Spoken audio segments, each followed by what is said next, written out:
এই আসামিদেরকে নিবিড় জিজ্ঞাসাবাদের প্রেক্ষিতে মামলার তদন্তকারী কর্মকর্তা অনেক গুরুত্বপূর্ণ তথ্য উদ্ঘাটন করেছেন। এনায়েত করিম চৌধুরী হচ্ছে সরাসরি একটা গোয়েন্দা সংস্থার এজেন্ট।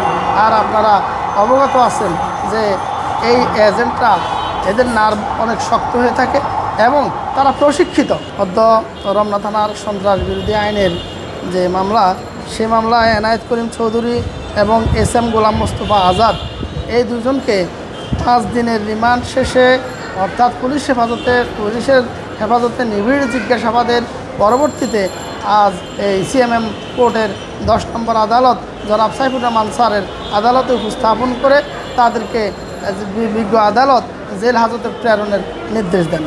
এই আসামিদেরকে নিবিড় জিজ্ঞাসাবাদের প্রেক্ষিতে মামলার তদন্তকারী কর্মকর্তা অনেক গুরুত্বপূর্ণ তথ্য উদ্ঘাটন করেছেন।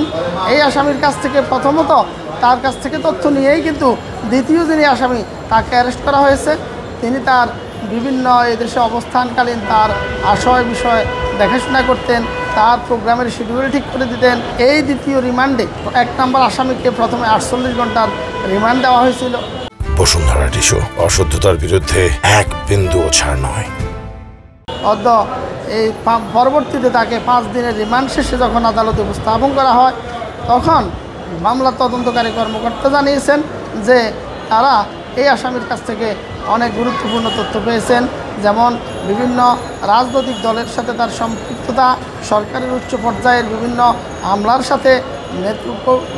সাথে তার সম্পৃক্ততা, দেশের বিভিন্ন সংস্থার সাথে তার সম্পৃক্ততা এবং নতুন রাজনৈতিক দল সৃষ্টির ক্ষেত্রেও তার সম্পৃক্ততা আছে বলে তিনি জানিয়েছেন।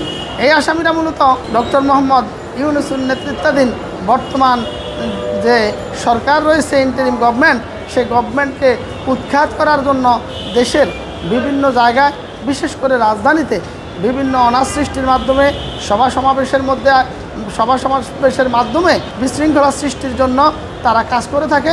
তারা সরকারকে উৎখাতের নানাবিধ ষড়যন্ত্রের সাথে তারা লিপ্ত রয়েছে বলে মামলার তদন্তকারী কর্মকর্তা অনেক গুরুত্বপূর্ণ তথ্যের মধ্যে এই তথ্যগুলো জানিয়েছেন। আরও অনেক তথ্য আছে যেটা প্রকাশ্যে এখনও আনা ঠিক হচ্ছে না, বিধায় তদন্তকারী কর্মকর্তা সেই তথ্যগুলা এখনও প্রকাশ করেন নাই। এনায়েত করিম চৌধুরী হচ্ছে সরাসরি একটা গোয়েন্দা সংস্থার এজেন্ট। আর আপনারা অবগত আছেন যে এই এজেন্টরা এদের নার্ভ অনেক শক্ত হয়ে থাকে এবং তারা প্রশিক্ষিত। তারা কঠিন মুহূর্তেও তারা টিকে থাকার জন্য তাদেরকে সেই প্রশিক্ষণ দেওয়া হয়। আর দ্বিতীয় যে আসামি SM গোলাম মোস্তফা আজাদ, তিনি মূলত এই এনায়েত করিম চৌধুরী ওরফে মাসুদ করিম চৌধুরী তার এদেশের আশু বিষয় দেখাশোনা করেন, কিন্তু তিনি এই এনায়েত করিমের মতো সেরকম প্রশিক্ষণপ্রাপ্ত না হওয়ার কারণে হয়তো তিনি ভেঙে পড়েছেন, কিন্তু আপনারা এনায়েত করিমকে কখনো ভেঙে পড়তে দেখবেন না, কারণ তার পেশায় হচ্ছে এটা এবং এরা তাদের মিশন বাস্তবায়নের জন্য যে কোনো পদক্ষেপ নিতে তারা কুণ্ঠাবোধ করে না।